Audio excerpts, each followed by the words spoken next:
हल्के स्यू पर मछली। कमलू की घरवाली पुष्पा के पेट में कोई बात नहीं पचती थी। वह जिस बात को सुनती उसे अपनी सहेलियों को तुरंत बता देती थी। एक दिन कमलू ने पुष्पा से बातों बातों में कहा, हमारा राजा बड़ा क्रूर है, उसने प्रजा पर अत्याचार किया है। पुष्पा ने यह बात अपनी सहेली बीरा को बता दी। बीरा ने यह बात अपनी सहेलियों को बता दी। देखते ही देखते यह बात पूरे राज्य में फैल गई। यह बात राज दरबारियों तक भी पहुंच गई। राज दरबारियों ने राजा को बता दी। राजा सुदेश यह सुनकर क्रोधित हुआ।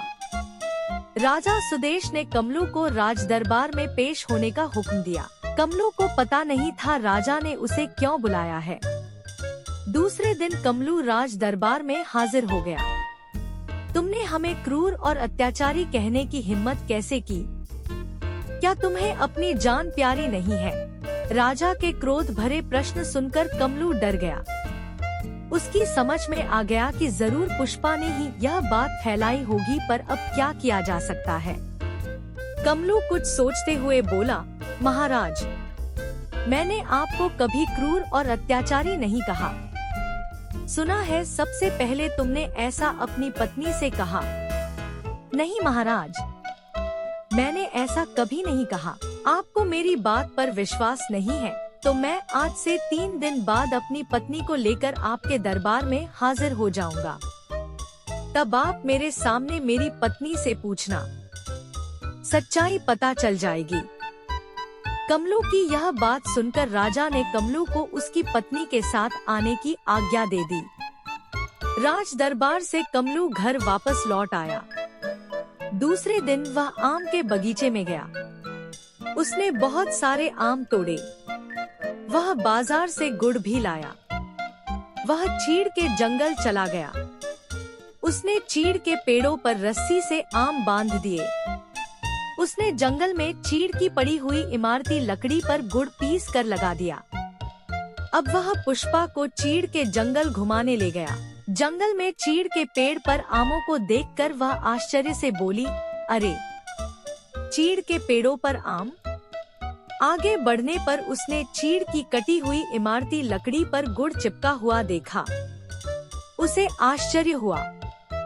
शाम को कमलू और पुष्पा घर आ गए। दूसरे दिन जोर की बारिश हुई।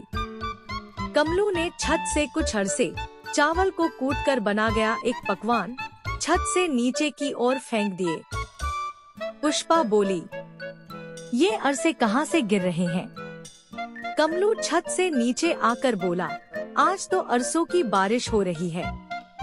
हाँ, पुष्पा ने कमलू की बात का समर्थन किया। दूसरे दिन सुबह कमलू गाड़ नदी से बहुत सारी मछलियाँ पकड़ कर लाया। उसने हल चलाने से खेत में बनी लकीर स्यू के आगे मछलियाँ डाल दी। इसके बाद उसने पुष्पा को खेत में चलने को कहा। पुष्पा खेत की स्यू को देखकर बोली, यहाँ कितनी सुंदर मछलियाँ हैं। हाँ, कमलू ने हामी भरी।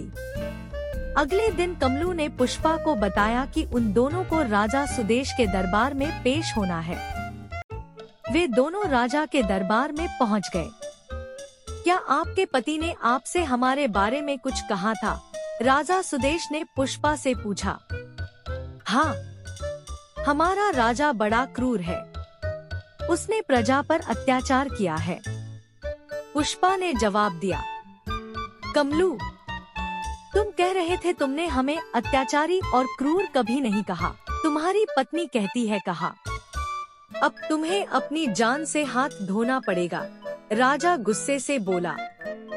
महाराज, मेरी पत्नी की मानसिक हालात ठीक नहीं है। उसके मन में जो आए वह कह देती है। कमलू ने राजा से कहा, तुम्हारे पास इस बात को सिद्ध करने का क्या प्रमाण है? राजा ने कमलू से पूछा। महाराज, इन 2-3 दिनों में मेरी पत्नी ने क्या क्या काम किए, आप मेरी पत्नी से पूछ लीजिए। आपको इसकी मानसिक हालात के बारे में पता चल जाएगा। कमलू के ऐसा कहने पर राजा ने पुष्पा से पूछा, बताओ इन 2-3 दिनों में तुमने क्या क्या काम किए? महाराज, मैं अपने पति के साथ चीड़ के जंगल घूमने गई थी। वहाँ मैंने चीड़ के पेड़ों पर आम लगे देखे। चीड़ के पेड़ों पर आम? यह क्या कह रही हो? राजा ने आश्चर्य प्रकट किया। हाँ महाराज। इसके बाद चीड़ की इमारती लकड़ी पर मैंने गुड़ चिपका हुआ देखा। चीड़ की लकड़ी पर लीसा तो हमने भी सुना था, पर चीड़ की लकड़ी पर गुड़ पहली बार सुन रहा हूँ। हंसते हुए राजा बोला। महाराज, अगले दिन अरसों की बारिश हो रही थी और हल्के स्यू पर बहुत सारी मछलियाँ थी। बस बंद करो अपनी बकवास, राजा ने पुष्पा को डांटते हुए कहा। महाराज, मैंने पहले ही आपसे कहा था कि मेरी पत्नी के मन में जो आए वह कह देती है, इसलिए आपके बारे में इसने जो बात अपनी सहेली को बताई वह भी झूठ ही थी। राजा को कमलू की बात पर विश्वास हो गया। उसने कमलू को दोषमुक्त करते हुए अपने घर वापस भेज दिया।